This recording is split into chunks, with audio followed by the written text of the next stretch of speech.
We're back with the talk that you don't want to miss. Posted podcast is back in the mix. Voices of the Bears, we're leading the news. Season 4 live, we got stories and views. From the halls to the mic, we bringing up the heat. BNN is knocking with a brand new beat. Bears News Network, let the whole school know. Posted podcast is back, let's go, let's go. Hi, and welcome back to the Posted podcast produced by BNN. My name is Les Gonzalez, and I'm here with my good friend Addison. Addison, how are you doing today? I'm feeling good. I feel so energetic. We are joined by an extraordinary swimmer, Madeline Wollny. How are you doing? I'm doing great. I'm having so much fun right now. So Madeline has made quite the splash in the Rio Grande Valley, not just in the valley. We'll go ahead and show you how far she's gone. So she's currently a senior at PSJA Early College High, and she's committed to the University of Coronet Word. Congratulations on that. Yeah, let's go Cards. She is holding levels, and she's swimmer of the year at the regional and district level. She's third in the state of Texas. She's 26th in the nation, and she's only 2 seconds away from reaching Olympic trial times. Mrs. Madeline Wollny. A little round of applause. An impressive resume. So before we spoke to you, you said that you've been swimming for over a decade. Mm-hmm. So how did your swimming journey start? It really started with my dad. He really wanted to push me to be an all-round, being athletic and stuff like that. So I started with Coach Leah. We started at her pool at her house. It was private lessons. It was baby stuff. And then eventually I got onto the Fast Far team, which is this TAF games, and everybody competes. It's just a little summer league thing, and it kind of took off from there. I never stopped. And I know you mentioned you played other sports as well. What sports did you get into when you were little? When I was little, I was an all-star cheer. I was pretty good at it, actually. I just stopped because I kind of just outgrew it. Yeah, I was just hey, I'm over it. But no, I also did gymnastics. I did track. I did cross country. I also did a little bit of volleyball. Not that good at it, but that's okay. I still had swimming, and I fully committed to swimming when I was around at least 7 or 10, and I think that was the best decision I ever made in my life. So I think at 7 I was still in bed. I was learning how to make bacon. And I know I can agree our parent I don't know if your parents did the same, but my parents just threw me in every sport possible. Oh yeah, See for sure. See what made it. I remember when I played t-ball, I literally was in the outfield and I was just picking flowers. Because I know not every sport's for you, but I think it's so great that you found that sport at such a young age too. Yeah, no, so it's definitely a journey. You did many sports, so how did the training look like in and out? Was it chaotic, or was it just something you learned how to deal with as time went on? Definitely when you're in swimming, you kind of time manage, because that's what you have to do. That's how it shapes you. So probably when I was in school, I would finish preschool or whatever I was in, and then I would go to gymnastics at 5:30. I finished at 6 or around 6:30, and then we would go to swim practice 6:30 to 8:30. So it would always be a cycle every day. I mean, it was fun, but it did get tiring at times. I think that's crazy for just a young girl. But I mean, once you have your routine, it's normal. Yeah. It might not be normal to people watching or us, but to you, that was your niche. Yeah, that was definitely just a routine. I thought everybody did it, but obviously nobody else did it. Well, I know we're so used to seeing the football and the softball and volleyball, that's such a main sport. But I've actually never seen a swim meet. I've seen water polo. I used to cheer, so I would watch the water polo games, but I never seen a swim meet. So can you walk us through what a swim meet looks like? I mean, I think then you have your warm-ups that usually start around 8 a.m. Those are just, we're warming up, we're trying to warm up our bodies. Then we have our first relays. Our first relay is the 200 medley relay, which is, I always swim them. I swim with the relay, and it's the 4 relays. It's the 2 relays. We do the 200 medley relay, which is the women's and girls, the women's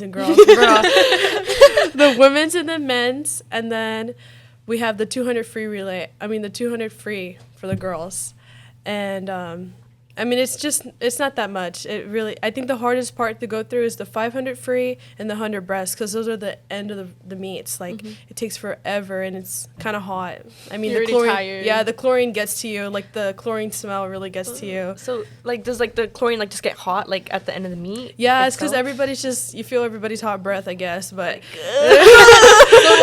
like hard like to adapt to, like starting? Yeah, a little bit, because I actually used to swim at the pack. It's called the pack. It's where the water slides are.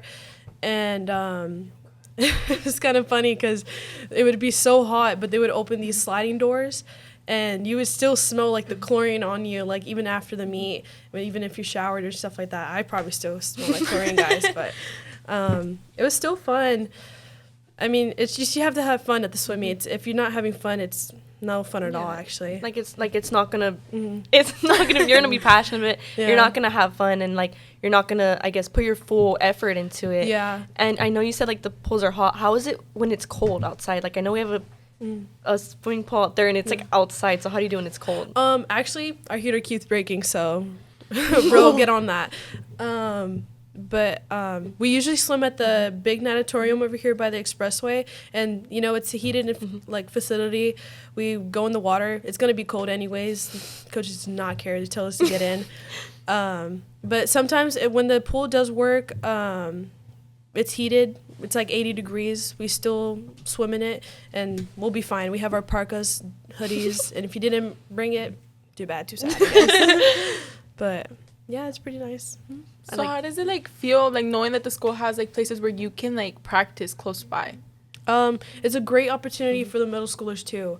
I think swimming needs to be recognized more, especially for female athletes. I definitely think that swimming is underrated, and it's a hard sport. It's not just some giddy sport. And I definitely think we're gonna have some talent next year. And those swimmers are going to take advantage of the pools that we have, the equipment that we have. And we might not have what San Antonio has, but, you know, it's still an opportunity. And I definitely made a statement taking advantage of what I had and at least making it to top 3 in the state with things that they had, what we don't have. So I think that's great. And it's a great like way to like speak about your opportunity and not kind of like, oh, well, like, I don't have this, so I'm not going to make it. But, like, I think it's so great that you're just taking it farther and using what you do have. And I know, like, the middle school level comes. So I remember, do you remember when we got the pools? Like, because we used to go to the auditorium for, I know when we were, like, in elementary, and they, like, taught us how to swim. Do you remember, I know we got the pools recently. Were you in high school when they came, or was it in 8th grade? I believe it was in your guys' 8th grade year. Actually, I'm not from the school district, so that's why I sat out my freshman year.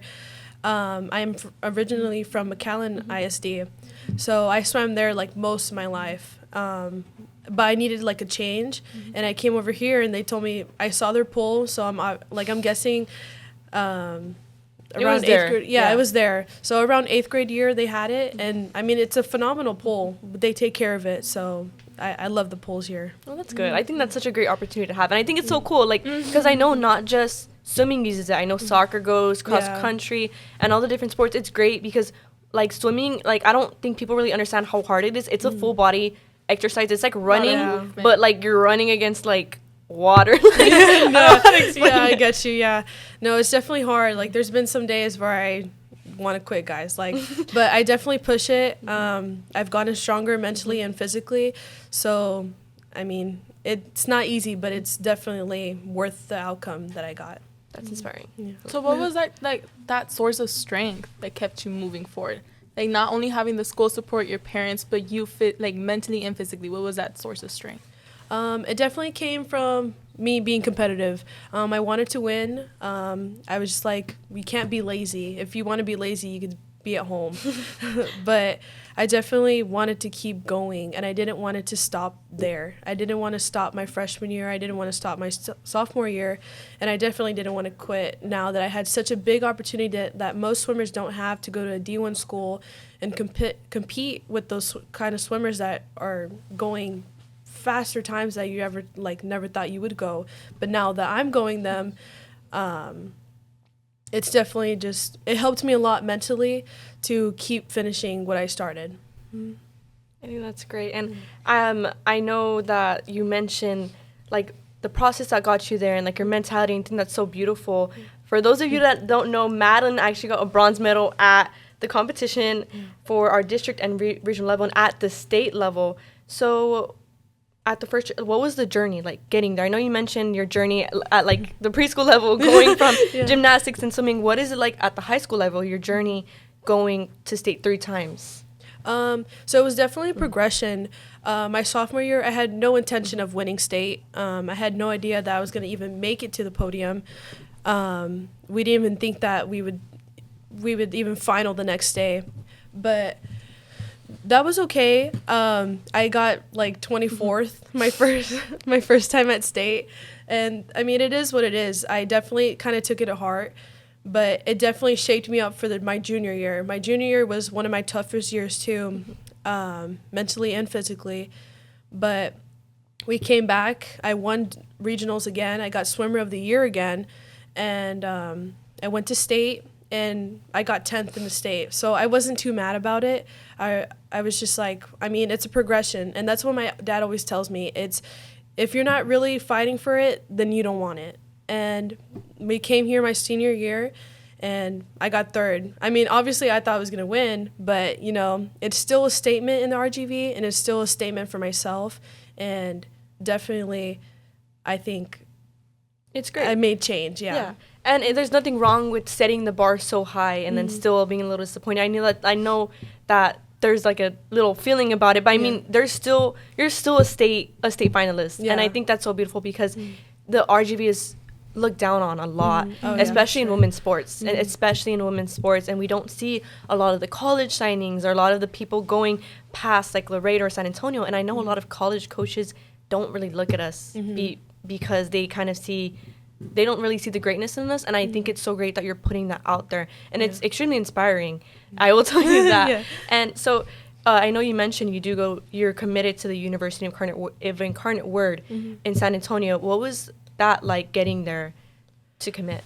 So my coach Abel, helped me since, well, we've known each other since I was like at least 9 or 10, and he was just like, I don't want you to be stuck, so I'm gonna contact you, the coach. I mean, he helped me a lot. If I didn't like say yes to like contact him, then one day I got a call from Coach Don, and he was just like, well, what are your times like? How do you feel about college swimming? And how do my grades look? I mean, they look pretty sharp, man. But they called me, and I was just like ready to commit. I mean, I wanted a bigger opportunity in myself just to get out of here and actually make a statement for female swimming, and not just like female swimming itself, but like swimming in general, because it's so frowned upon sometimes. I mean, I guess we're not the football, we're not the volleyball, but we are definitely still a sport, and we do need that recognition from the directors and athletic directors that we are really strong. We're a strong team, and we're going to get strong swimmers next year. And I wanted to show them that getting out of here and at least coming back and, you know, swimming for a D1 school, like that's a big thing. It is a big deal because not a lot of people do it. And I mean, it was just a fun process. The coaches are great. Coach Tony and Coach Don are great people. They're super funny, super fun. But I think I will have a great opportunity in San Antonio. Congratulations. Thank you. I know earlier in the interview, we had an interview based on your achievement, and you had said something that really grabbed my attention. You said you never dreamed of like reaching this achievement. So what was that goal from the beginning? I mean, the goal was just to finish, honestly. Like, I thought I was just going to go through my high school career just at least swimming. But definitely when I went through my ups and downs, I've always gone to USA meets out of town. And we went one day, and I was starting to get back into my groove of like actually winning these meets in Alice, San Antonio, Corpus Christi, and I was winning again. And I was just like, well, do I want to swim in college? Do I want to take this seriously? And like the progress was there. Times don't lie. Literally, times don't lie. So after my sophomore, junior year, I was like, yeah, like I want to take this more seriously. I want to go ahead and finish out my like collegiate career. Like there's no way I can't like make a name for myself and not finish the right way. So yeah. I think that's great. I think it kind of fell into place for you. Like even though at first that wasn't the goal, it was the end product, and I think that's really beautiful. And I know we mentioned at the beginning that you're only 2 seconds away from the Olympic timing, and you've watched the USA teams. Do you see in the future yourself going to the Olympics? Is that a goal? Yeah, it is definitely like a dream of mine. I mean, it can probably just be a dream. Like I I really just want to finish like how I want to finish. Like it doesn't have to be anybody else's dream. And I mean, if I make it to Olympic trials, then I'll make it to Olympic trials. Like honestly, we've talked about it, and they see me there, and I kind of see myself there. But it's definitely just like a dream that passed by, and I was just like, well, yeah, like I see myself there. But it's nothing too like, oh yeah, I'm gonna make it to Olympic, guys. But no. Yeah. I honestly think it's great because you kind of remind me. I don't know if you know the figure skater right now that won for the Olympics. Oh yes, She was a female. She won, and she kind of has the same philosophy as you. She went for the first time when she was I think 15. She took a break. She quit, and then she came back. But she told everybody, "What I want to do is I want to go on my own terms. Yeah. I don't want anybody to tell me what to do. I want to do what I want to do." And I kind of feel like that's you in a beautiful sense. And I think it's so inspiring to see somebody take charge of their own career, because and a lot of times some people try to take and live through other athletes and kind of control what they do. And I think that's so great. Yeah, no, definitely. Like I really wanted to come back on my own terms. Actually, this year I struggled a lot with my mental health. It was hard to come back, but I wanted to finish, and I wanted to come back and at least finish what I started, and that's what my dad has always told me.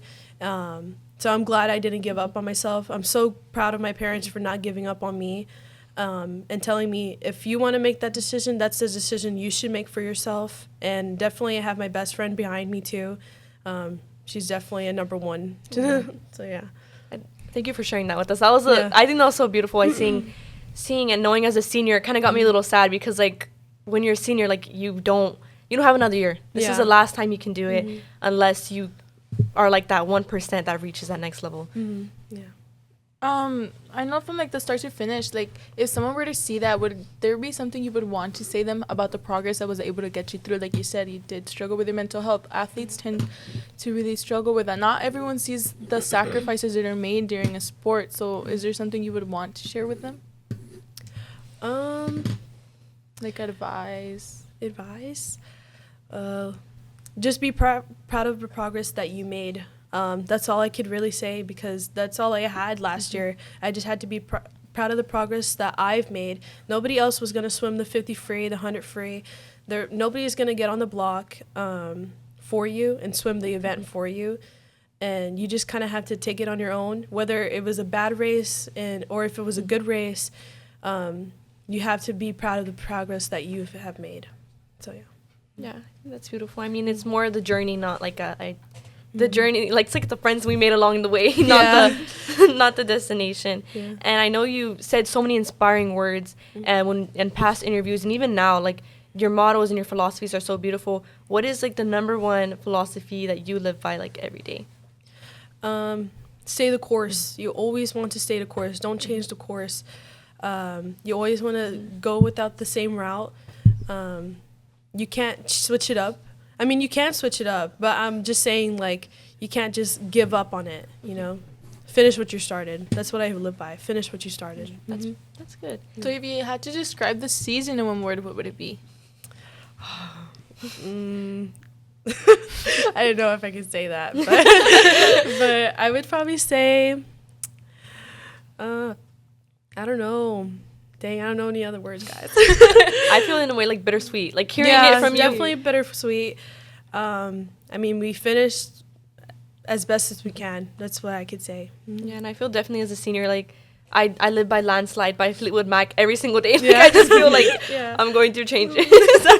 I get what you mean, yeah. Like senior, I don't know. Addison, if you guys don't know, Addison is a junior, so she doesn't feel like our pain right now, but you will next year. I see it in you guys though, like knowing that it's like almost time to let go of the things that you did throughout your journey, freshman through like senior year. That's something really sad to let go. Yeah, I know, and I know I'm definitely not the person that I am freshman year to senior year. Yeah. There's just been so much, and I know you mentioned a lot in a past interview to have fun with it all the time. So in your like own opinion, how have you had fun with it when things do get challenging? Definitely it helps with when you have a big team.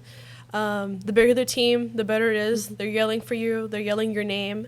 That definitely gets me hyped. I definitely think that once we get back for the club season and we do have those teammates, everybody will start having some fun with swimming. Oh, and I have a question. Can you explain like what club season is? Club season is with the USA Swimming, so that is like a different organization from UIL, and that means we just have a little more freedom, like going up north and swimming every weekend. They have tap swimming still, and which is when they swim every weekend as well, but just not with USA. Oh, okay.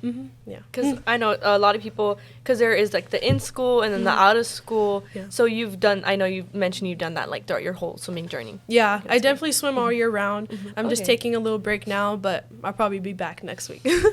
Yeah. So what would you say the difference is, like competing in high school and then collegiate and then going state? Like, what's the difference between all that? I think when we compete down here, the competition is a little lower, but it's a great opportunity for people to find out like where they stand and how they're doing, if they really want to pursue in USA Swimming, if they want to continue like competing. I mean, honestly, I think a lot of the kids just go for fun, and that's fine too. Like, that's what it is for. That's what's high school for, just to find opportunities for yourself.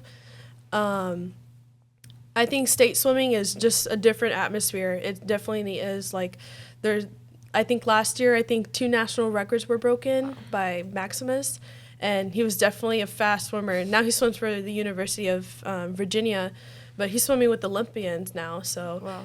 so it's definitely a different atmosphere. It's kind of scary sometimes, kind of intimidating, but if you're having fun, then it won't be as bad as you think. This year, I'm so glad that I found my way, and I had a better mentality, and I did great. I did an awesome job at state. So, Oh, that's good. And I think it's just so crazy how in this time, like even in track and swimming, that records are constantly being Oh, yeah, broken. for And I sure. think like as technology is advancing, as people are learning like their techniques, I just think that's so crazy. Like, what do you Yeah. mean a national record is broken like in high school? I know. I think he's competed like a couple times at Olympic trials, and I think he's a national swimmer or something like that. But he broke it during prelims. Was the first day. I was just like, I've never dreamed about seeing that in person. Wow. But no, there is definitely fast swimming at state. Like, these girls are going faster times than I could ever imagine going. But no, we're definitely up there. So. And I think that's great that like PSJA is up. PSJA is at the level that other high schools may have never imagined us seeing there. Yeah. And even ourselves, I think it's so great that as our sports are advancing and our sports are getting deeper and deeper into the playoff rounds and into the state level, it's just such a great opportunity for us. And even our athletes to even get out of the valley, because I know some students have never even seen outside of McAllen, Yeah. outside of Edinburgh, Yeah. past Furia. Yeah. And I know you mentioned swimming for TAF and then the USA and then ultimately going to University of Incarnate Word. What does it mean to specifically swim for PSG Early College High? And what does it mean to be a Bear? I definitely think it showed me opportunity. It showed me strength and what my weaknesses are. I build on that, and I think being a Bear is you're always going to be a Bear. No, but I definitely think that it's just fun. I think people should enjoy high school.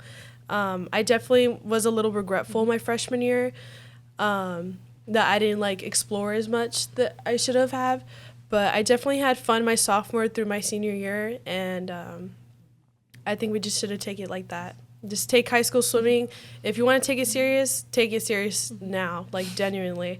And eventually you'll grow into that mindset of like, okay, I'm going to actually do this for me. Wow. So- Well, we felt pretty inspired by all the words here today. Are you going to go? Yeah. So like you said right now, what was I saying? So what like sparked it? Like, you know what, swimming is like this, or like what was like your favorite thing throughout these different seasons? That moment that stood out to you. Like, this hey, season? I'm a swimmer. Definitely when I went to TISCA this year. It's like a UIL meet, and most of the schools go there. And the first day we have these suits, which are called tech suits, and they're like the long suits. I don't know if you guys have seen it. I don't know. Look it up. But the first day of prelims, my coach asked me, I don't think you should wear it because it's supposed to make you faster. It like slims your body or whatever. I didn't wear my tech suit, and I won prelims. Like I won one of my prelims. I made it to A final each round, and I did great. I got like first in the 100 free the following day, and I did awesome. Like I literally didn't believe in myself, but definitely that helped me in my mental state to like be in charge of myself, and I can make those kind of decisions where I know I'm ready for that high level competing, and knowing that I don't need those different advantages when I have them all right in front of me. Wow. Yes. That's great. We've enjoyed having you here today, learning about swimming, and I've actually been so privileged to learn and speak to a state finalist. We've had so much fun having you. Thank you for coming. Yes, thank you for having me. Yeah. Mm-hmm. So I don't know if you want to look at the camera and say once a bear, always a bear on 3. Ready? Okay. 1, 2, 3. Once a bear, always a bear. Go Bears! We're back with the talk that you don't wanna miss. Posted podcast is back in the mix. Voices of the Bears, we're leading the news. Season 4 live, we got stories and views. From the horse to the mic, we bringing up the heat. BNN is knocking with a brand new beat. Bears News Network, let the whole school know. Posted podcast is back, let's go, let's go!